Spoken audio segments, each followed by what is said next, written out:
Hi there, folks. Welcome to Ross's Sports Experience. My name is Ross McMillan, and I am the host of this podcast. I have started a podcast, I work in television, and I would love to work in sports production, but it's just not manifesting itself, and so I am seizing the means of production. This is my first soiree into my own sports content, and I'm just going to use it to talk about the sports that I want to talk about. It's going to follow a pyramid structure. There's going to be 3 big things in a podcast, 2 wee things in a podcast, and 1 next thing in a podcast. But those will come to you soon. I am very excited that you are here, and I'm grateful that you've chosen to listen to me whine on about sports. My credentials are that I have been... It's mostly going to be basketball today because basketball is the hot button topic of this week. With the other sports that I love mostly being in the off-season currently. But my credentials for basketball is that I have been a basketball fan since 2014, where I taught myself basketball by watching minute-long clips on the NBA account. And I've also worked for the NBA. I made a series called ABC of the NBA. It'll be linked below because I'd really like it if more people watched it. It was published by NBA Europe on YouTube, and it taught people what basketball was about through an A to Z format. I was the archive researcher and the edit assistant, and it was the coolest thing that I've ever done. I spent 4 months working on it. And yeah, that's why we're going to be talking about the NBA today. I would love to work on more NBA stuff, and so I am making NBA stuff for myself to work on. This is a pet project. I'm not getting paid for it, unfortunately. Although I would love to make NBA content and get paid again. It was much more fun when I knew I was making money.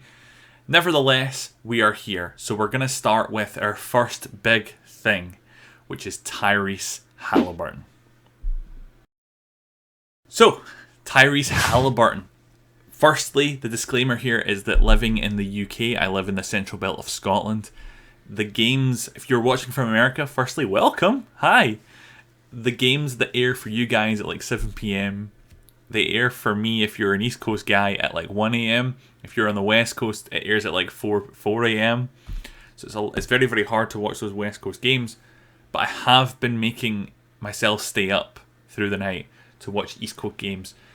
I've watched a lot of Pacers this off-season, and this post-season, and I've really, really been loving watching the Pacers. I've become a Pacers fan again. So from the introduction, in 2014 when I taught myself basketball, the first team that I fell in love with was the Pacers because I really liked Paul George. Ultimately, in those minute-long highlights, there was maybe 1 clip of the Pacers. So I eventually switched to being a Clippers fan. It was Lob City, there was a lot more highlights, but we'll talk about the Clippers later. And as soon as Paul George left to the Thunder, I kind of disregarded the Pacers in my head, and they have made a fan of me in this postseason. I love any team in any sport that pushes the tempo, that is trying to get more out of every quarter, out of every possession. That's the kind of thing that I really like. And so having a team like this where the defense is really solid, and I have to tell you, anytime Andrew Nembhard's on the floor, I am enamored by that man. To have a guy, I really like Obi Toppin. My friend Ben and I stayed up for the draft where the Knicks, because he's a Knicks fan, where the Knicks took Obi Toppin, and I would have sworn there and then he was the next big thing. But when you are a very athletic and quick, push the pace kind of team, to have a guy like that on the bench who can come on and give you solid minutes, and he's racing down the floor, and he's this athletic juggernaut, it's fantastic to watch. I went from having not really watched the Pacers this season to the Pacers are my favourite team. I've been rooting for them since the first series. I really was desperate for them to beat the Cavs, and they beat the brakes off the Cavs. It was so good. It was such a good series. They came back from 20 down, and I bet on them in that game. And it all comes back to the star player on the team, Tyrese Haliburton. Voted most overrated in a players poll. I'm sure because he made the Olympic team and didn't get to do much. He has shown that overrated is not a word you're allowed to use when you're seeing him. Because after Neesmith hits, I don't know, give or take a billion threes to catch up in that game with down, a dozen with a couple of minutes left. No team has ever come back from that big a deficit with that little time left on the floor. He steps back into that shot. It hits off the back of the rim. It goes all the way up and all the way back down. He does Reggie Miller's choke. Unfortunately, it was only a 2 somehow, and they have to go into overtime, but they dominate in overtime and they win the game. Tyrese Haliburton is reigniting my desperate love of this sport. And to have a guy on a push-to-pace team who can put up 11 assists with his 30 points in an overtime win. I just think they're fantastic. I am worried if they make the finals against the Thunder that they will lose to the Thunder as everybody else has. But for me, right now, they are my favourite team in the NBA, and I think Haliburton is absolutely phenomenal. And I can't wait to see Game 3. Game 1 and 2 have been so impressive. And I just hope that we keep getting more of this, because it's just so incredible. On to the next topic. Let's keep going. This is brilliant. Our first wee topic, and I love using the word wee when talking about American sports to really overemphasize my Scottishness, is Travis Hunter in OTAs. I wanted to sneak American football in here. In fact, both wee things are American football. You're going to get more of that later. But when Travis Hunter was in college football, I was becoming a hater. Have you heard those stories of guys saying... I saw a great TikTok where the guy was like, I hated Steph Curry for his whole prime, and now I'm realising what I missed out on. I was worried that I was walking into that trap with Travis Hunter because I was an Ashton Genty for the Heisman kind of guy. However, I have completely shaken that off because of how he was drafted. So the hot take people going into the draft were saying he'll never play both sides of the ball. He has to pick. He's being selfish. He's being immature or whatever. And then the Jags move up from 5 to 2. They pay a king's ransom to get Cleveland's pick. And they draft Travis Hunter. You do not move up like that to just get a wide receiver. I also don't think you move up like that to just get a cornerback. Liam Cohen has come out and said he wants to see him play both sides of the ball, and they are working him in on offense first, because when you're a wide receiver, you're reliant on the quarterback getting you the ball. You have to work on that chemistry. On defense, you can work him in later, because obviously he needs to learn the defensive plays. I'm sure that playbook is really tough. I'm sure it's going to be very difficult. But you are your own guy out there and you can sort yourself out. But he is on the field as a wide receiver, practicing with no gloves on to keep that consistency across positions. And I am so jacked up to watch Jags football. So as a person that lives in the UK, I can get to NFL London games a lot easier than I can get to the States. The Jags are always here. Thank you, Tony Khan. You're doing great in both endeavours. I'm a big wrestling fan. But I haven't been excited to see a Jags game since the one that I did see, which was Gardner Minshew's season. Since then, nothing has excited me. But now I'm excited. I care about seeing Travis Hunter. And I think it's going to be great. I'm already thinking... maybe I should book a ticket to the Jags game. I mean, the Vikings game is the one I need to see as a Vikings fan. That one. But the Jags as well, I'm like, I could really be getting into this. Anyway, I can't wait to see him, and OTAs has only spiked that excitement. For our second big thing, as a podcast, this is great. I'm glad I started today. I'll tell you why I'm glad I started today. Because whenever I endeavour into a new creative venture, I always wish I had started a little earlier. My great and fantastic and wonderful wife is starting to vlog. She's a few episodes in. I'll link that as well. Why not? But as soon as she started, and it's like, oh cool, this is a reminder of the things that we did. I'm like, oh, I wish you had been vlogging when we did this trip. I wish we had been doing this time. I feel that about everything. And so for our second big thing, I'm going to talk about 3 things that I wish I had a podcast for to talk about this year. The first one, hi Pen. The first one was Rory winning the Masters. So I bet on this. Rich Eisen and Chris Brockman informed me, because I'm not a golf guy, of Rory's story, that he is 1 Masters win short of a career Grand Slam and he's been waiting forever. So I bet for Rory to win, even though when I was a bookie I worked for William Hill in Glasgow, and I learned that you never bet golfer to win. You're always meant to bet top 5 finish or top 8 finish or top 10 finish. But I said, I'm not going to watch it, it doesn't really matter. I bet Rory to win, and after the first day he was tied for 27th, and I was like, oh well. I didn't rip up the sheet, but in my head I was like, shh, whatever, you know. But by the end of the end of Sunday, he went into the 18th hole needing a par to win, and Justin Rose, who was the guy in second place that was hoping he bogeyed or double bogeyed, ideally, he was done. DeChambeau, who was golfing with him, who was in second place after Saturday, was already out of the running. It was just Rory left, and he doesn't get par on 18. He bogeys 18. He has to go into a playoff hole against Justin Rose, where he plays as good as he possibly could, and ultimately wins the Masters. I was listening to it on BBC Radio, and the BBC Radio hosts of the Masters started to cry. And I wish I had a podcast to talk about it, because that's what sports is about. Rory McIlroy winning his career Grand Slam moment in the Masters, getting his green jacket, breaking down and crying. I'm sure there were points in his career over the last decade where he thought the ship had sailed on that, and it hadn't, because he got it this year.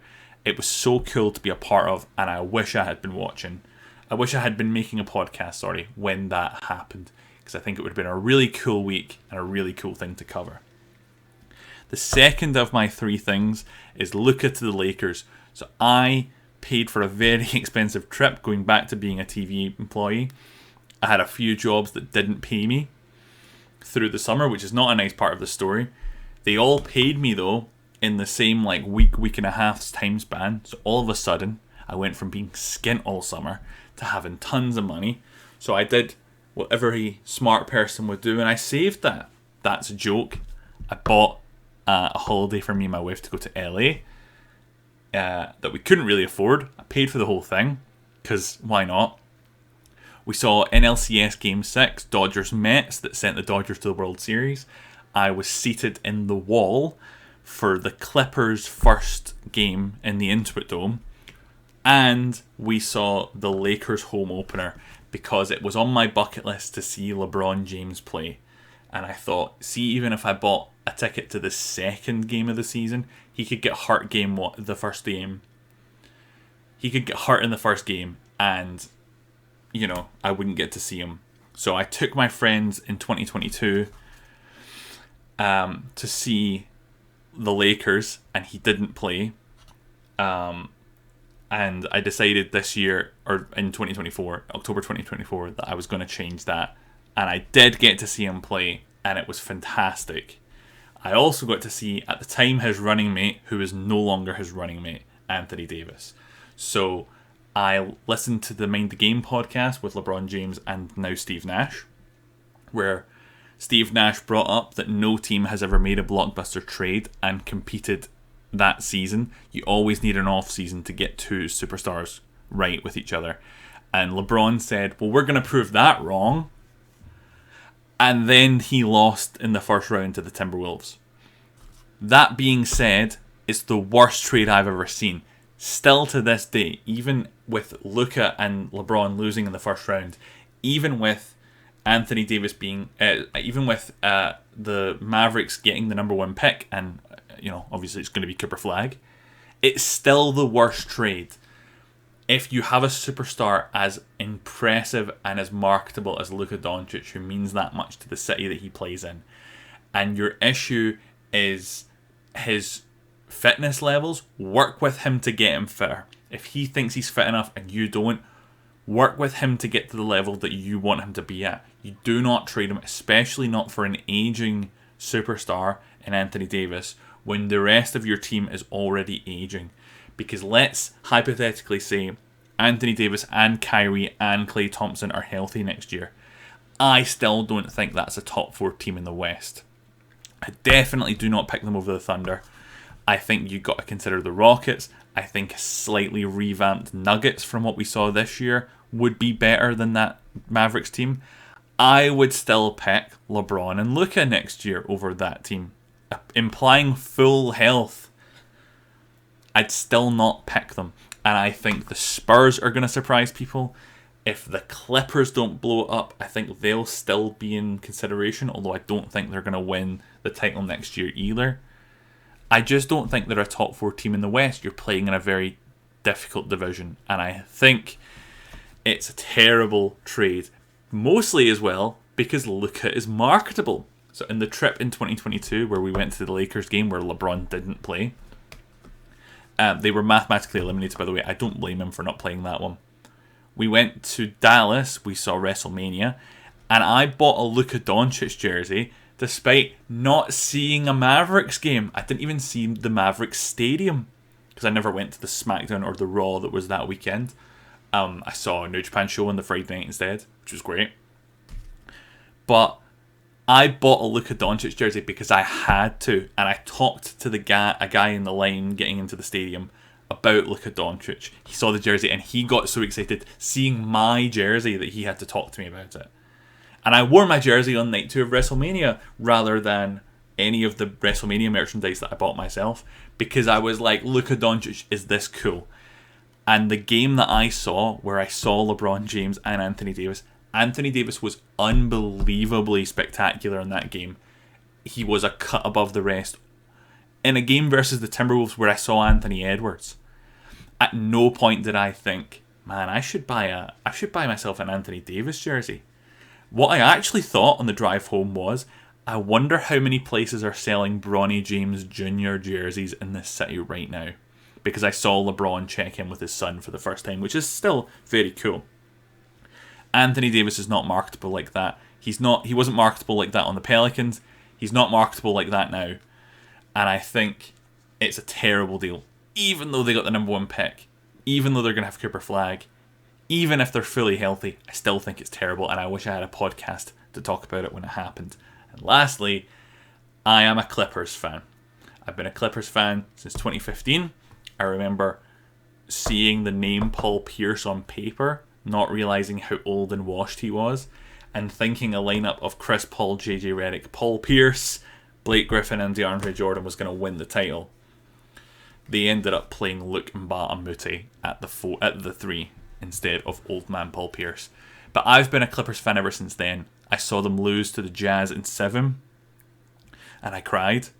I stayed up all night watching that game 7. I was so convinced that was the team, and I cried when they lost.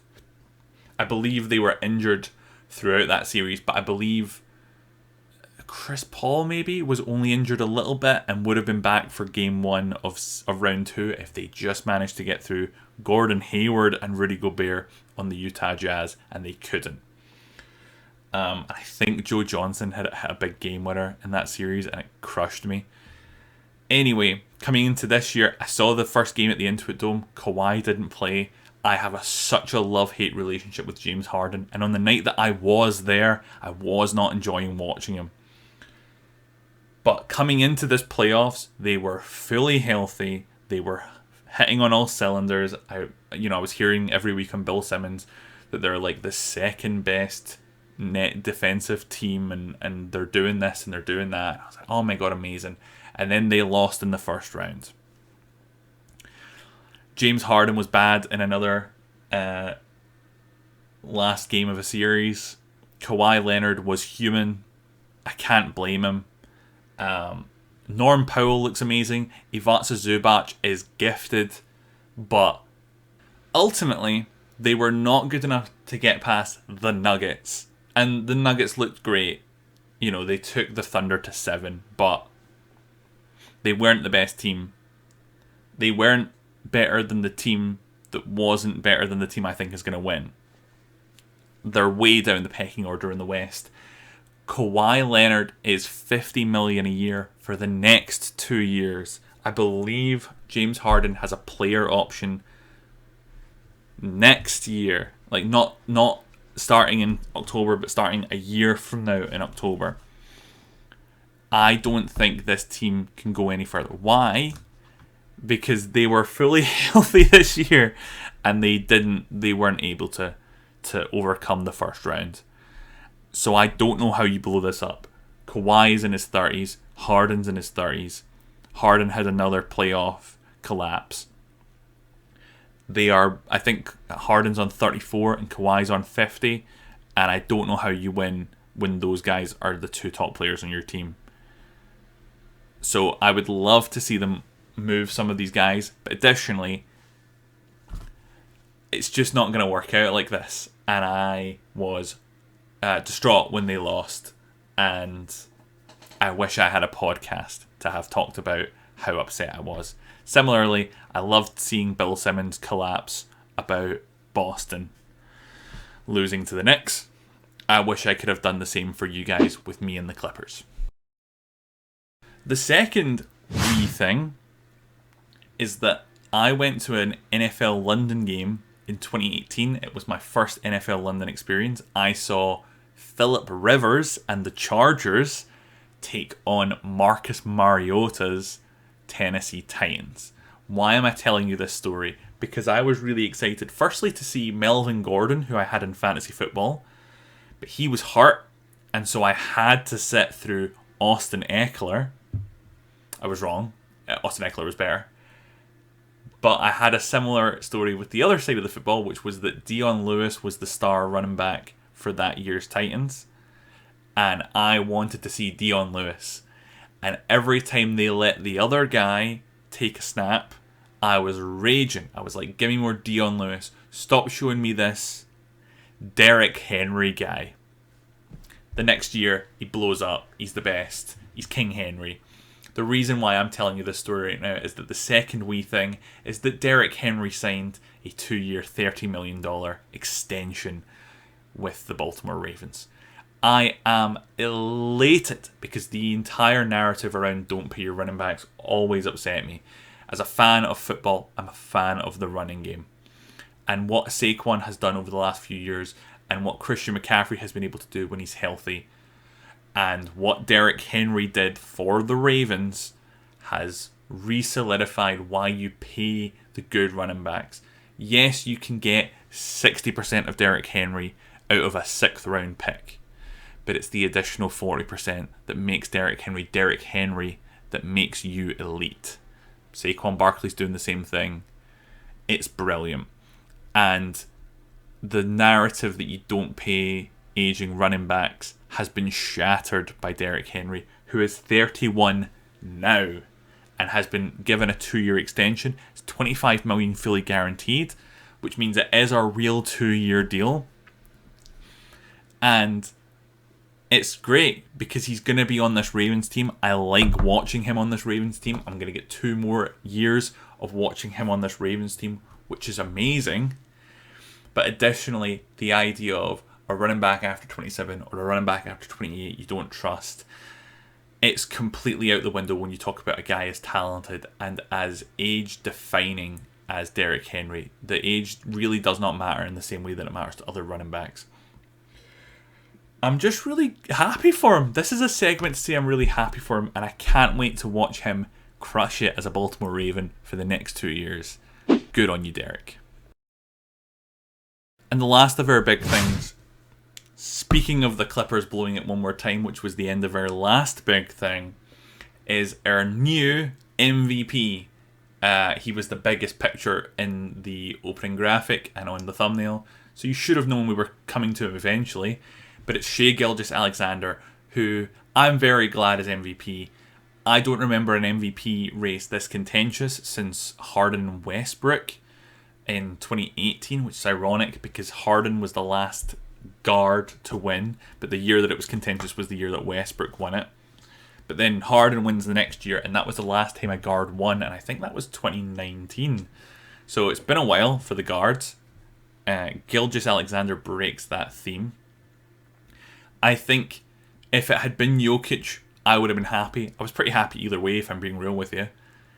But Shai Gilgeous-Alexander, who has 32.7 points per game average, on the best team, the Thunder won 68 games. I think it's best player on best team, which is a great recipe for an MVP.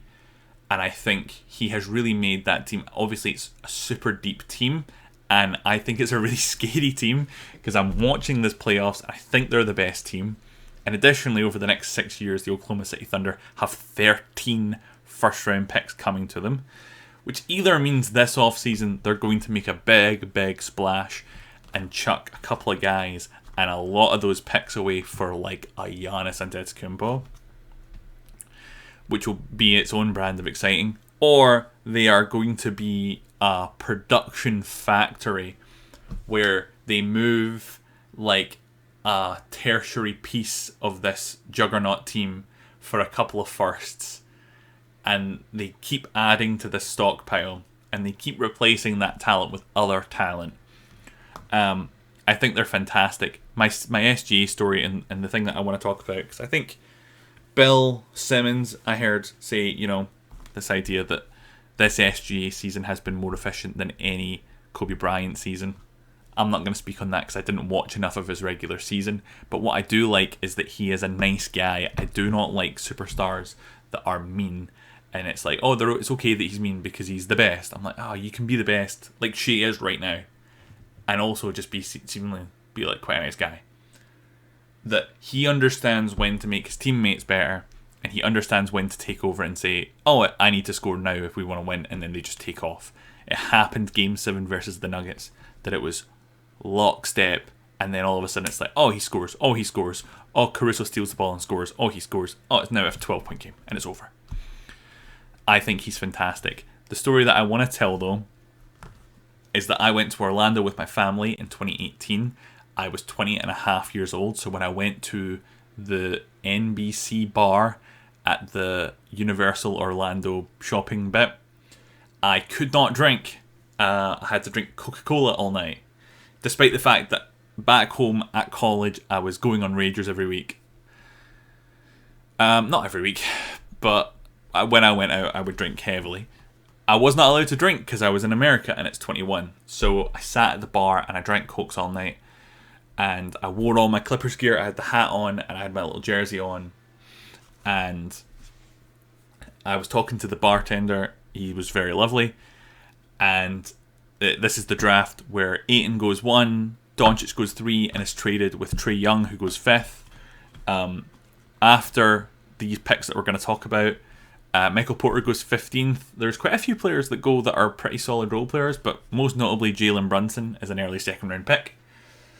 And the Clippers have pick 12 and they have pick 13. And I said Kevin Knox is taken 8th. My friend Ben, who is a New York Knicks fan, was very gloating because we both really liked Kevin Knox. I really believed in him. But ultimately, he didn't work out. But I would have killed for the Clippers pick to be Kevin Knox instead of Shai Gilgeous-Alexander. So I said to the bartender, it got to pick 11. The Hornets are on the clock, and I said to the bartender, I was like watching through my eyes. He's like, "What's wrong?" I said, "I just don't want it to be Shai Gilgeous-Alexander. I've got a terrible feeling about him." And he said, got you. And then with the 11th pick, the Charlotte Hornets draft Shai Gilgeous-Alexander, and I celebrated in the bar. I was hooting and hollering. I was high-fiving the other guys at the bar that were dressed in their team's attire. And then we have a trade to announce. The Clippers have sent the 12th pick and future seconds to Charlotte for the 11th pick and have acquired the rights to Shai Gilgeous-Alexander.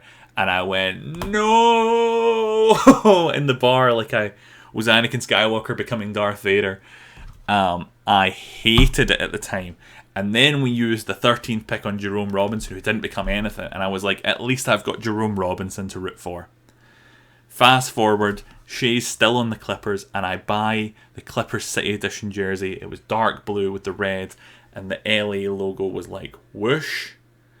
And I got it with his name on the back because he was so electric even as a young guy to root for.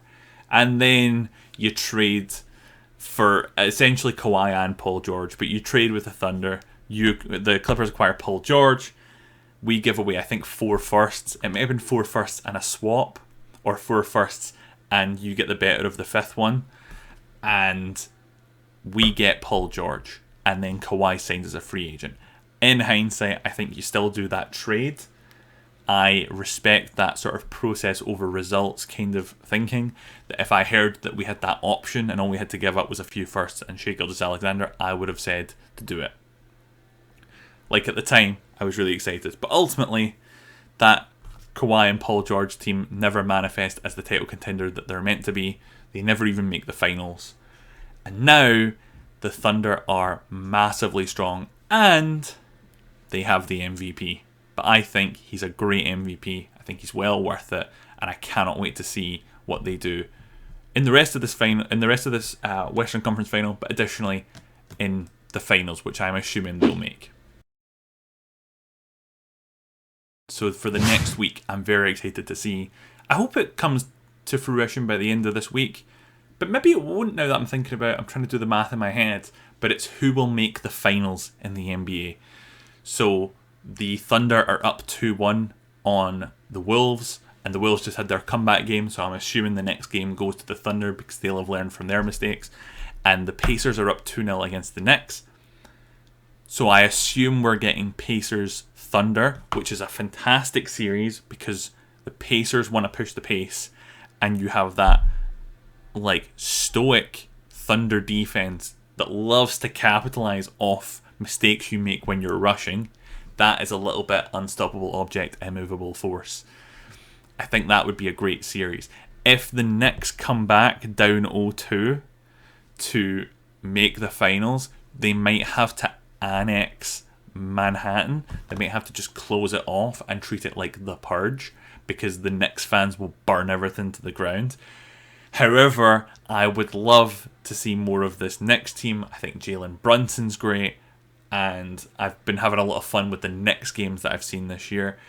And if Anthony Edwards is able to take this Game 3 victory and turn it into a series victory over this unstoppable Thunder team that I think everybody has penciled in as the winners already of the whole thing, not just the Western Conference Finals. But it continues this ascension that everybody hopes he's the next Michael Jordan. And we get to see more Anthony Edwards, which again is its own brand of incredibly fun basketball. So really, whoever comes out, I can't wait to see it. I just want to know already, because whoever makes it through these 4 teams in the finals, I'm going to be sat for every single game. And with that, folks, we have made it to the end of the podcast. Thank you for joining me. Unless you've just scrubbed through till the end, I hope that's not the case. Although now that I've seen that you've made it here, having scrubbed to the end, and I can see it in your eyes that this is really what you wanted, it's alright. I've made my peace with it. But for the majority of you that will have watched the whole episode, if you're still here, I appreciate you listening to me. I appreciate you spending your time with me and allowing me to spend my time with you here.